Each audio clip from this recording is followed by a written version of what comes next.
Good morning, ma'am. Ngasi ma'am finally yamna haibdi numi humni marini continue nong surbai matungda weather se ko khara nungsa prat thokpadi na te adubu nungsa thokpagi type ta khara lumbu lumbu sabdo tholoke targa lechin marak ta leibam leidaina almain tore ma'am ado nong hang masdi yam nungai re marom da hairo gadi ko ado ngasi gi weather se ma'am haipet uchara ke ma'am da ngarang bokti nong sugibne ngarang nungdang bokti nong suiba dugine sorok te ke digi me amje khraga choli choli te ngasa yupsu khraga thili churam mane adu nusa thole hojikte atia gari phajana clear oi re da nong ji churak to ni ma nakanam da clear oi nakanam da nam me khangde churak doi ra amu kena to doi gyan ta dri ai se bazar chalu bune khoi gi pochai khra lai ruba sing da gi angang gi sangong bi khra lai salaga kena to bune khoi ta som da sak thong ba ho re ma gi se keno ka khoi gi uyen ga magan ga thongni magan jana silare me uyen silare hawne uyen ga magan tin tung doram se ko koi tana sum sa ga thakna ba koi cake khau jen tawri ba do mana cake khau do koi sok ko cake am lei dai na na ngai di koi keno dum oven dum hau bune do mamang gi cake khau da oven da da khang hau gi keno share to bi ro na hai ba yawe dung meam da si share to jara ge kon da toroga hobene meam adu kamai toroga hobono da koi meam da uchara ke ngasi meam yeng minar je meam ai changage sakum da ma hobo ho no ma tawre sta ke hobo da changa da masal jing do sida leire meam sangom yerum hapsan grena ko yerum kano yerum ani butter Butter. half cup melted butter half cup adegi chini half cup adegi sangom half cup vanilla essence 1 teaspoon adu me am the blend torani we no adu ga som da na meam moida do leire moida 1 cup odu moida na 1 cup ni takai gre meam odia se takai ba gre minute amma takai do ne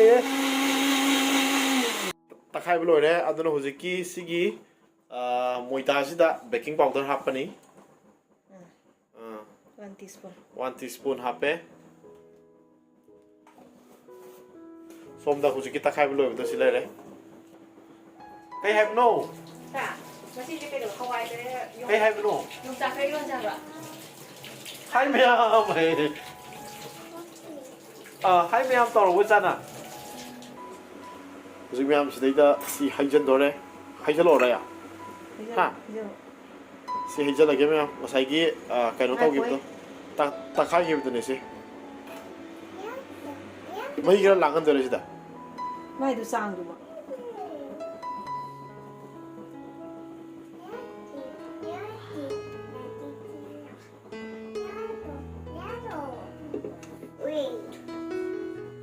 kaino nang hai do strawberry essence manam do ado hape ra to strawberry manam ko na mo pra na meno khang di khai dura haijala matung da meam sig is ot khaira ni ot khaira ga magi horen matam ma la kane ba sum ol kanda sina ko no ai da magi horen keno tawba kari tawba hai do no da kai do ba magi samnabado sigi magi asida yauriba matum meam je yauri je asi je horen pura toiba aduga sit nala kineba je yam smooth oil kineba adu olani adu ot paje meam direction amada dum ot pio direction change torogadi magi keno je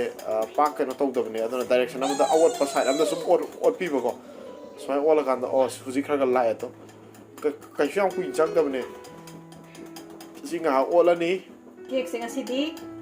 oven da sara roi akhoi cake sing asidi oven da saroi ko mayam to akhoi akhoi ngasi cake se sidane sado ye sigi patra sida si patra je koi preheat torga thamba bane oven da saroi mayam oven leina da yaw go just mai torga dum cake sawa ya bane mayam si try to yo ado sigi se hana preheat torga bane khoi gi ko haibdi phajana sahal bane ba ado sahal ka da manung hap to le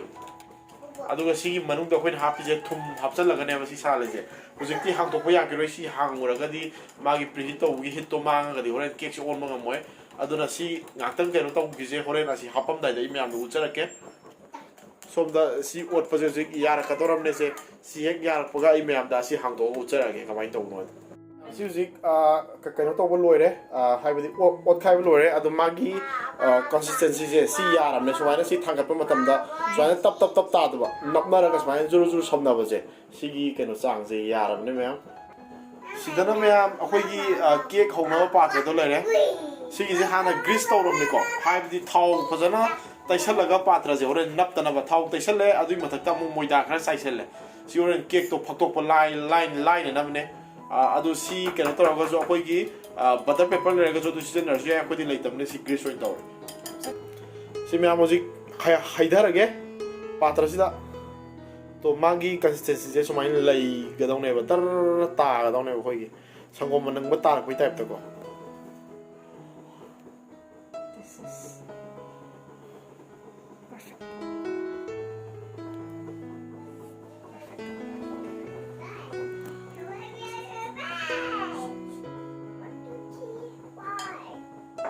Này em không?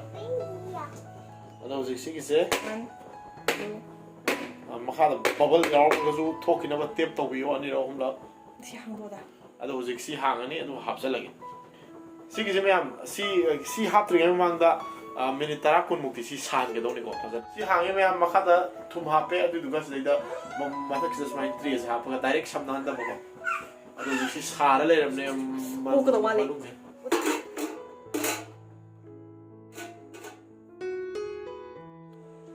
Huzik miyam hapsan kre huziki kaino do adu duga si gije smaina khumjala thamani tawal mathak ta khumijina mathaki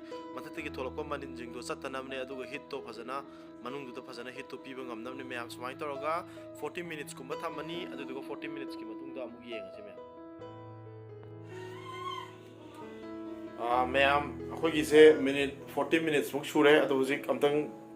check toge mulaba mundri baina hang toga Sige hang to ni adu duga masin tum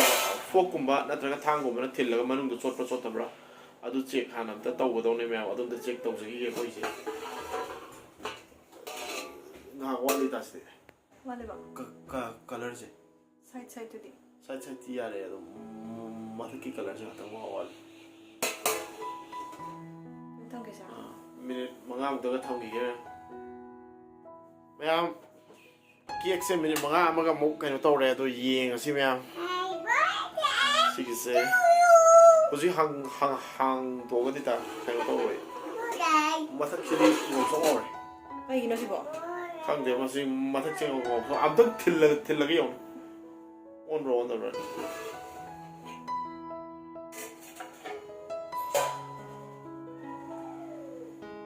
Sponsor ba yoro ni sponsor. Munti mulli. Kiek ti mulle me Sana tin mada na poi do sit nan ga do si na la ga kiek ti mulle video na me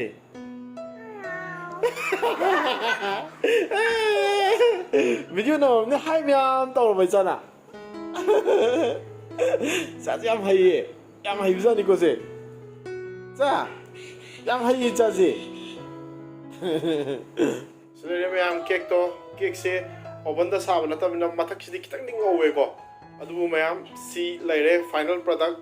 sida laire hawok tabo jiksa ga yeng ge myam